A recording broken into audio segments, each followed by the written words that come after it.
Mahalagang update para sa mga kapuso nating motorista. Pwede na nga muli ipatupad ang No Contact Apprehension Policy o NCAP. Yan ay matapos katigan ng Korte Suprema ang petisyon ng MMDA na tanggalin ang Temporary Restraining Order laban sa NCAP. Sa tulong ng NCAP, matutukoy ang mga paglabag ng mga motorista gamit ang mga CCTV. Ang makikitang lalabag sa batas trapiko, padadalhan ng ticket o notice of violation sa bahay ng motorista. Nilinaw naman ng Korte Suprema na para lang ito sa NCAP ng MMDA.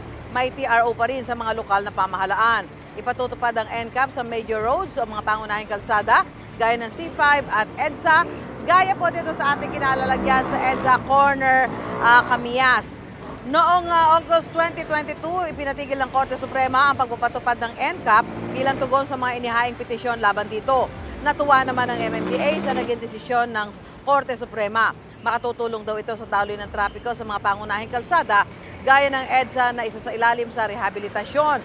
Umaasa rin ang MMDA na makakatulong ang NCAP sa pagkakaroon ng disiplina sa kalsada ng mga motorista. Sa datos ng MMDA, mula na ipatigil ang NCAP noong 2022, nasa 833,097 traffic violations na ang naitala ng mga CCTV ng MMDA hanggang nitong Abril.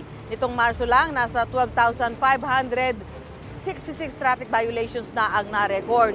Higit yan sa 9,500 average na buwan ng naitatalang paglabag sa trapiko bago ang pagsuspinde sa NCAP.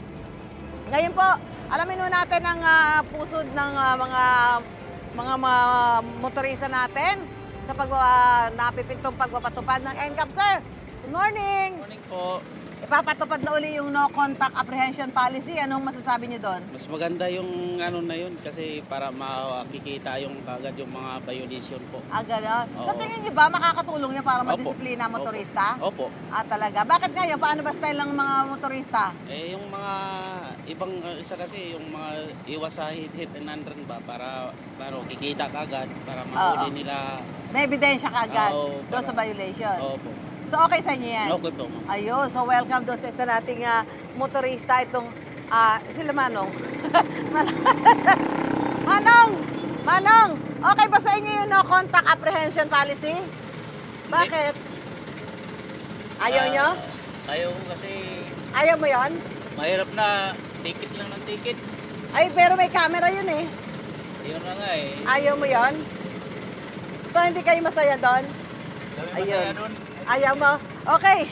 So ayan po ang magkakaibang pananaw ng mga motorista, ng mga driver natin motorista. May pumapabor dahil okay daw yun para madisiplina. Yung iba naman ayaw dahil ticket lang daw ng ticket yun. Ano? So ayan ho yung mga damdamin na itong mga motorista natin kaugnay ng napipintong pagpapatupad ng No Contact Apprehension Policy ng MMDA. Balik po tayo sa studio.